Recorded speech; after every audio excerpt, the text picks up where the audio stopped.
Welcome to my channel. My name is Jalissa Joy, and you're going to get some joy with me today.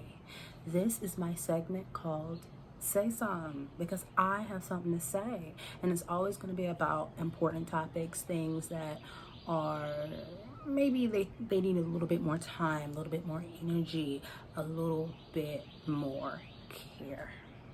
All right, so what I'm going to talk to you about is recognition of Black folks. Like, y'all, Juneteenth,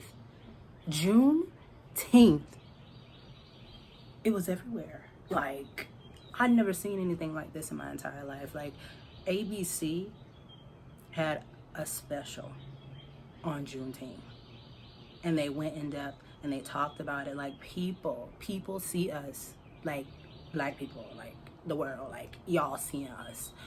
That's what it feels like. It feels like we're finally breathing. Like, I'm finally heard. Like, you're finally honoring us. And what I mean more specifically is, oftentimes we see other cultures, or I don't know, I'll speak on my experience. I see other cultures being celebrated, and they should be celebrated. I'm not saying that they shouldn't be, but Black people, it's like we've been made to feel like, don't celebrate them. Like, we'll love the rap songs, we'll love the hip hop, we'll bump it, when it's convenient for us, when it's great for us. But when it comes time like Black History Month, like I recently worked at a job where they acted like they couldn't say Happy Black History Month. Like, what is that? Like, what's that about? Like, why are we acting like this over Black History Month? So for me to see Juneteenth in the nighttime special on ABC, where they're actually talking about Black people, they're actually they talk with Emmett Till's cousin and document like what happened with him and since, and how the death of Mr. Floyd, how that relates, and how he is a modern day lynching. Like, they're doing all of these things on TV, and I'm like,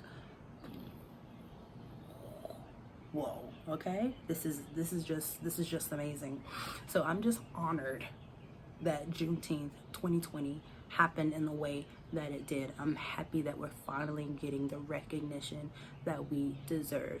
And what I'm also glad about, so this week I have been, as I'm sure everybody has been, I've been like really into looking at and educating myself on racism. And I'm a Black person, so of course I know racism from that aspect of being a Black woman. But what I'm talking about is racism from the aspects and through the eyes of other people, and how they see racism for Black people, especially now that we're having all of these new conversations. So two really important videos that I had a chance to watch this week. One, Hassan Minaj's video. I am going to provide a link for you guys to be able to look at that. Watch the whole thing. If you haven't seen it already, it'll change your life. You need to see it. But what I loved about what he said, he's an Asian American, and I've seen him on The Daily Show, in years past, and I thought he was cool, thought he was funny. I like him. So when I saw his video, beyond being like, ooh, you're right, beyond that, I thought, yeah, thank you. Because what people sometimes don't realize, and I don't know if maybe you're experiencing this or you question this within yourself, but privilege, this idea of privilege and who has it. And he's right in saying and alluding to the fact that many Asian Americans see the race issue as a Black-white issue. They've kind of removed themselves from it being about them having anything to do with it. And he goes so deep into, like, I knew this. I didn't say anything about it because, again, like, I view Asian people as being like, this is not their issue. But I noticed, as he pointed out, that that the person that called on George Floyd is an Asian American. And no, they definitely did not kill George Floyd, but yes, they were at the scene of the crime. You know, they were a part of the story. They were a part of the scene. You know, they were at the scene of the crime. And it's like, when you are at the scene of a crime, you do have an aspect and you do have a voice, whether or not you choose to use it. And I so appreciate and respect Hasan Minhaj for doing the work to talk to his people. Now, we are all American people, but his people, specifically Asian people, and to really go in depth, share some things about like what they call black people and how they talk about black people behind closed doors. And not only share that, but tell them, this is our fight too. This is everybody's fight. This is an American fight. This is what's right or wrong fight. And what he also highlighted was the fact that he touches on one, but many of the civil rights issues and civil rights laws that this country now has is because of the work of people like MLK and, you know, Rosa Parks, and, you know, we know the history behind the marches and Selma and voting rights, and many of those topics were spearheaded by the African American community, and many people benefit from that today.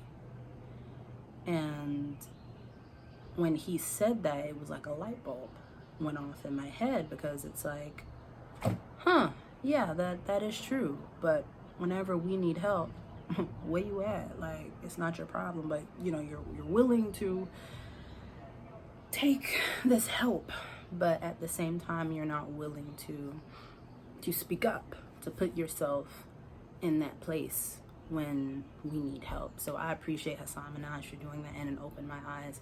Another really important video that I had a chance to watch this week was T. Jakes presents Church and Race, or Race and Church, maybe Race and Church. A link is provided below. And with that video, Pastor Judah Smith touches on how basically evangelical people, pastors, have taught Americana. That's what they've taught. And people, white people, I guess, have begun to hold Americana as Christianity. They revere the flag more than they revere human life. Like, with Colin Kaepernick taking a knee, so many people were outraged. White people, they were outraged over this man taking a knee. And you have a man putting his knee on someone else's neck so long that it kills him. So this idea of having these evangelicals believe that the flag is the ultimate, the flag is God, you know, the president is God. And so that helped me kind of have a little bit of a better understanding of where these people's mindsets are in regards to how they feel about these issues. They're not, I guess, thinking about black people. I guess what their focus is, oh my gosh, it's like you're saying God is wrong or God is bad. But in actuality, that is wrong. And Judah really breaks that down. And all of the pastors that are in that video really do a wonderful job of breaking all of that down. And also, if you hear anything in the background, I'm outside, y'all, clearly, and those are my neighbors and their little kids.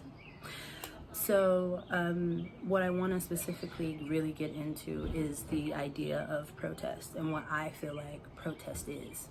Protest is a mindset, and it's a way of life. Protest is active. It's not just sitting down. It's not just walking the streets. It's not just writing a post. It's not just sending a tweet. It is all of it.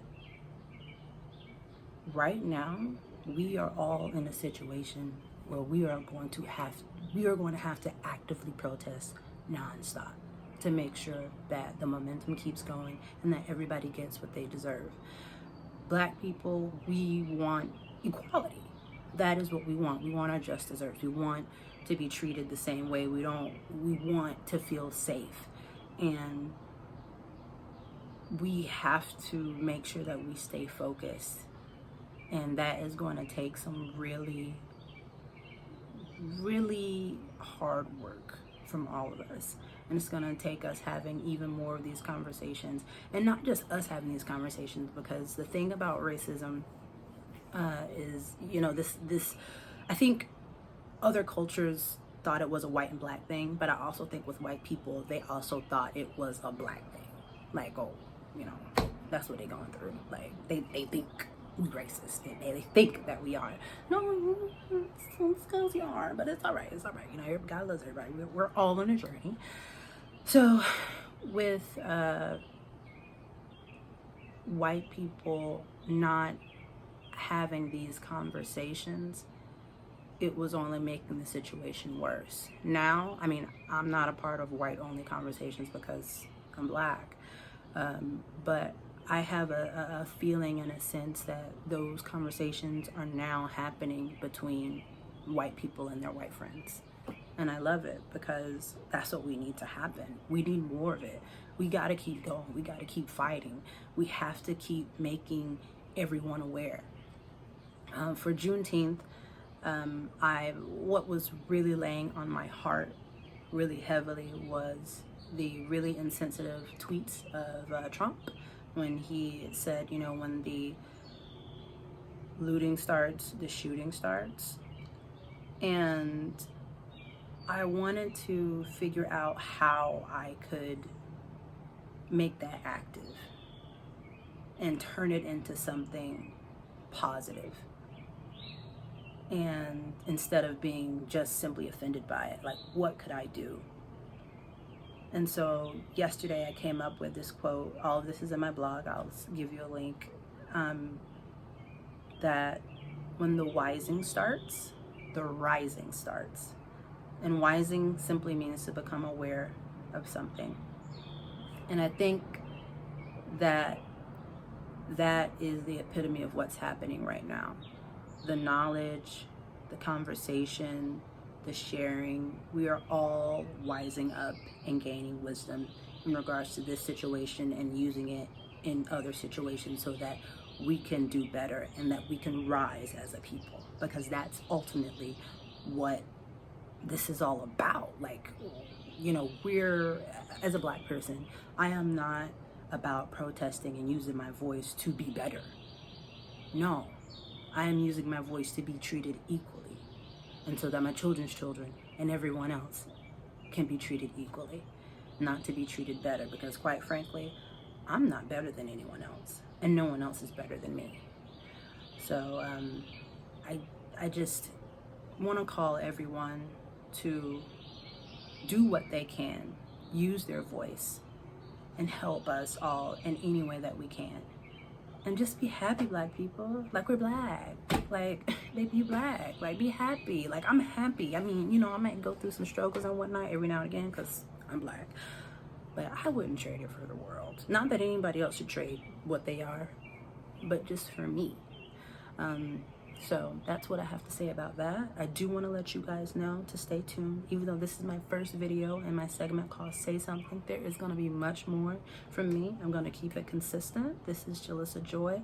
I'm also going to put a link to my blog so that you can see this whole topic written out. And whenever there is a Say Something segment post, there is always going to be a corresponding blog post to go along with it. So if you want to read, or you know somebody that like to read more than they like to watch, more than they like to listen, send them that blog, okay? All right, young people, okay, that's listening to me. Maybe you think what I'm saying is so cool and you want to send it to your parents or something, and they be like, nah, I'm not watching that YouTube stuff. Baby, you go ahead and you send them the link to my blog, all right? Okay, so we can all know what needs to be said or what needs to be talked about. Okay, people. I want you to have an amazing day. Like, comment, subscribe, share. I'll talk to y'all another time. Bye-bye.